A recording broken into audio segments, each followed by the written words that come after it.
Hello, ladies and gents. All right, today is another talking point I'm gonna make about my favorite team. Today, I'm not talking about politics. Okay, I'm not talking about anything else. I'm talking about my team, the Arsenal. Okay, so I've written down a few talking points today because as much as I would love to focus purely on the positive, but this game was frustrating for me. It's a good performance overall, but it was frustrating for me. And I've written down a few talking points. One of them was Jorginho. I know Arteta trying to utilize the whole squad, but when players are fit, Partey is fit, he's not injured. Sorry about that. Why would you play Jorginho? Jorginho is not a player to start. He's a player you use when you are, the last as a last resort. You don't use him when there's other players fit. You use him with, let's say, last resort, or in the last like 10 minutes when we're already winning.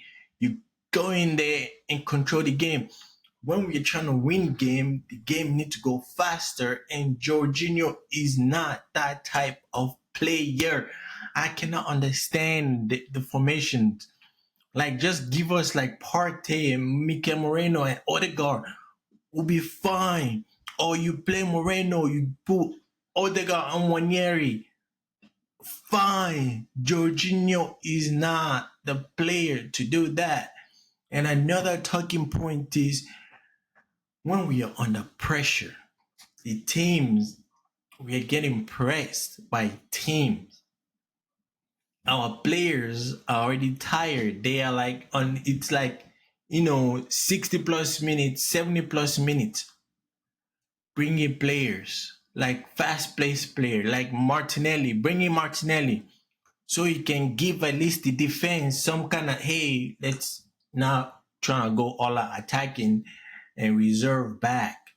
Like these things, like I'm frustrated. I'm looking at the TV like, yo, Arteta, do something, like relieve the pressure. They could have scored. Any team could have scored. Nottingham Forest just did not have the quality to score. Any team in that point would have scored because they were pressure, just relieve pressure, just a little bit. And a point on going back on Jorginho, we saw difference when Partey came in. I wasn't as worried as, hey, any player can just run past him. Any player can just body him and he's on the ground. Like, I hate that about Jorginho and Jesus. I hate that about them. Like, you can just bump them a little bit. Oh my God. But like, dude, ref is not gonna call every single time you get bumped and just fling yourself on the ground. It's frustrating to watch. Like, I'm sitting there like, oh my God, what is this? And Odegaard. I love Odegaard. I cherish Odegaard. I'm happy he's back. I'm happy he's back playing creative. But this man refusal to just take that. You know how Kevin De Bruyne, when he's in the box, the ball comes and sometimes you can just hit it at once or just take one shot, hit it. Odegaard, the first thing in touch, and he's looking to play this cute pass. My guy, hit it.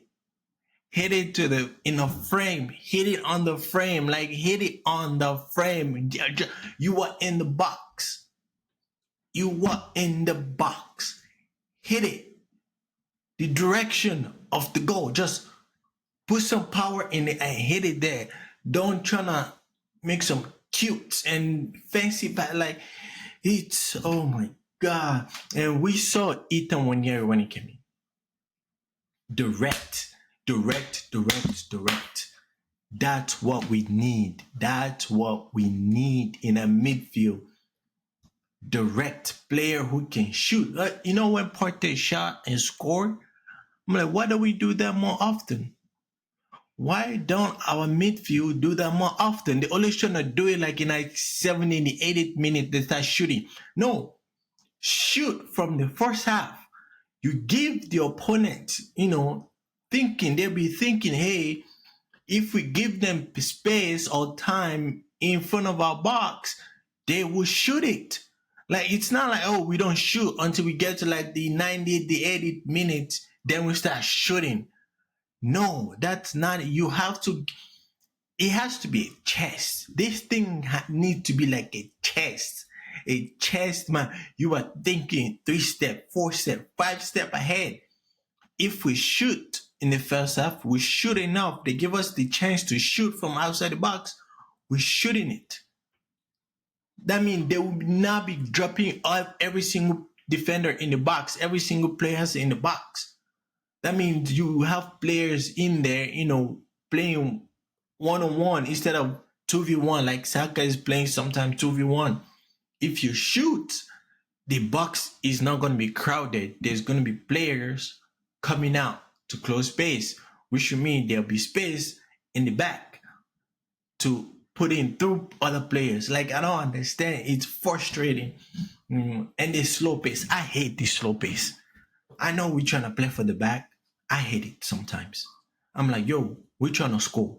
Kill team. You're trying to kill the team and we're trying to win the game. All right, I'm still maintaining Arsenal is winning the league. I'm not getting off it until the last game of the season. I'm still saying Arsenal is winning the league. I'm standing on business. I'm standing on business. I'm saying it until someone can prove, until Liverpool or any team or Man City can prove me otherwise. I will keep saying Arsenal is winning the league. Like,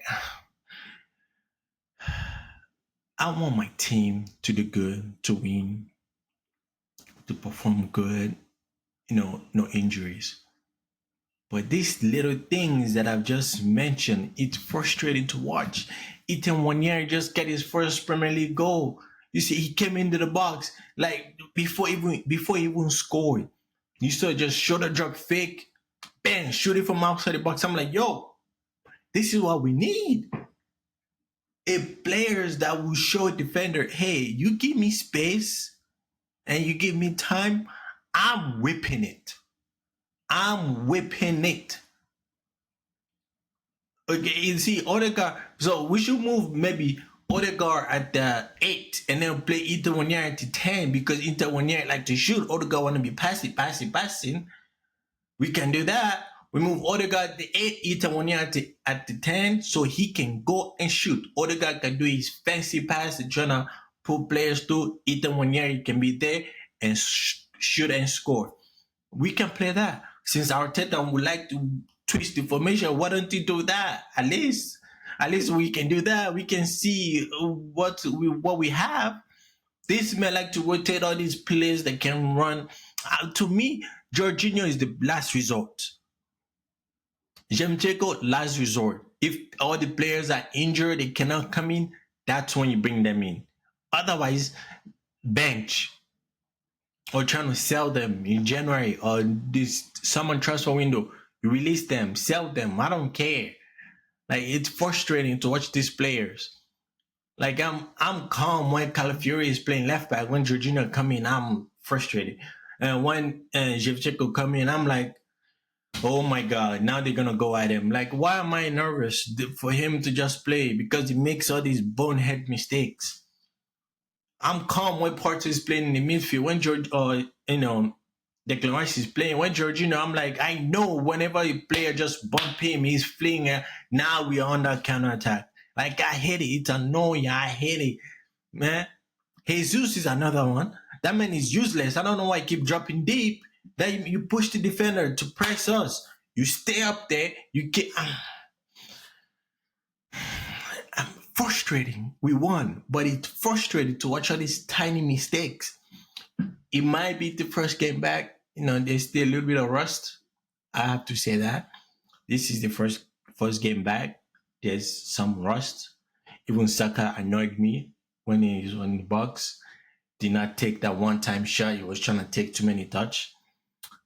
This is the first game back. There's some rust in there. The next game, if they do this again, then I'm like, yo, come on now. Stop playing around. All right? Stop playing around. We got to win this. We have to go on at least in a 10-game winning run, right? 10-game winning streak. That's what we need. So we can put pressure on City and Liverpool. 10-game winning run we need. That's what we need right now. Thank you. Don't forget to like, subscribe. Your boy trying to make this a regular thing. I put content, I'll put video out. When there's subject to talk about, I feel passionate about it. I don't put video or just any subject. I have to feel it in my bones, like passion. I have to have some kind of connection to it for me to talk about it. So pardon me if I don't put much videos, but don't forget to like and subscribe, and I'll see you guys on the other side.